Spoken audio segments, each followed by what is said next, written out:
There's several ways to produce your domestic hot water, and why don't we break it into just a couple of categories. There's a direct fired or directly heated approach, which would be your gas fired water heater, your electric water heater, your oil fired water heater, and all of those are a vessel with some heat source, and they're filled with water, and you purchase them by their stored water volume, 60-gallon tank, 80-gallon tank, 120-gallon tank, and then there's some heat element. In an electric one, it's got directly in the water, it's got electric elements that won't heat it up. Least efficient way to do it. If you have a gas-fired, for customers who have furnaces, they don't have an opportunity to use the boiler as their water heater, so they'll have a gas flame in here that is either going back to the chimney or directly outside, and they're warming up that vessel, and that's a very popular way to do it. If you have a boiler, this same vessel, instead of having a combustion source or an electric element, can have a coil in it, and the boiler treats this just like a heating zone. So the boiler gets piped to the two in and out ports of this coil, and the coil then heats up from boiler water and heats up the surrounding domestic water, and that's called an indirect fired water heater. One of the nice features, most of the standalone water heaters have a limited lifetime warranty. Many of these products are stainless steel construction, very heavily insulated so that they don't lose much heat, and a very high recovery rate based on the size of the boiler that's connected to it. And most of them offer a lifetime warranty on the tank. There's no flue pipes, there's no moving parts. It's a kind of a thermos with a hot water coil in it. And I think the way to size these products is you have to look at, a homeowner needs to ask, well, what kind of water use do I have? Do I have just a traditional shower head that's a couple gallons a minute? Do I have 5 of these? How many showers at a time can I expect to be running? Or they may have a jacuzzi tub, something that has a very fast fill. So when they're talking to their contractor about their water needs, the contractor needs to make sure he's asking the questions about, how do you use hot water? One of the rules of thumb is the smaller the boiler, the larger the storage on the hot water heater needs to be, because it doesn't have the horsepower or the BTUs to rapidly recover that water. So what we do is we ask about, if we determine their shower use, we can calculate how many gallons a minute they need on a typical day, and we make sure that they can draw down this tank and meet those needs, and then the boiler is working to bring it back up over 15, 20 minutes. If you have a very large boiler with a lot of BTUs, this can be smaller because the recovery rate is so much improved. Now there's a third method which is catching on a lot, and that's called a tankless water heater. And what the primary difference is in the name, it does not have a storage tank. And I think the thing for consumers to understand, and they're very small, they look like this, maybe half the size, and they have no stored water in them. They have very small passageways in the heat exchanger, and as the water passes through the heat exchanger, it picks up the heat. So it might enter at 50 degrees and leave at 120 degrees. So this is the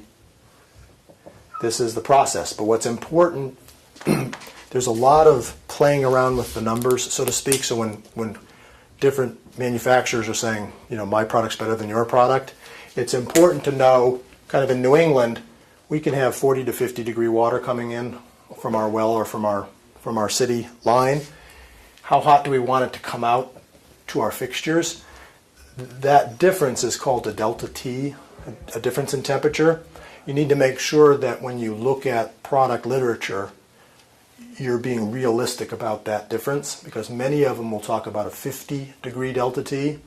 And if we thought about that in New England, that's only 100 degrees out, or in some cases in the winter, if it was 40 degrees coming in from the well, you'd only be 90 degrees out, and that 90 degrees is not a hot shower.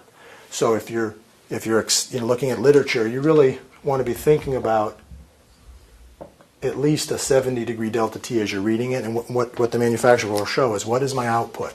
Because there's no storage there, it has to be continuous. The continuous flow through that unit is what? So when we size this equipment, people are sometimes thinking, why does it have to have so many BTUs, be so big? It's in order to produce 100,000 BTU unit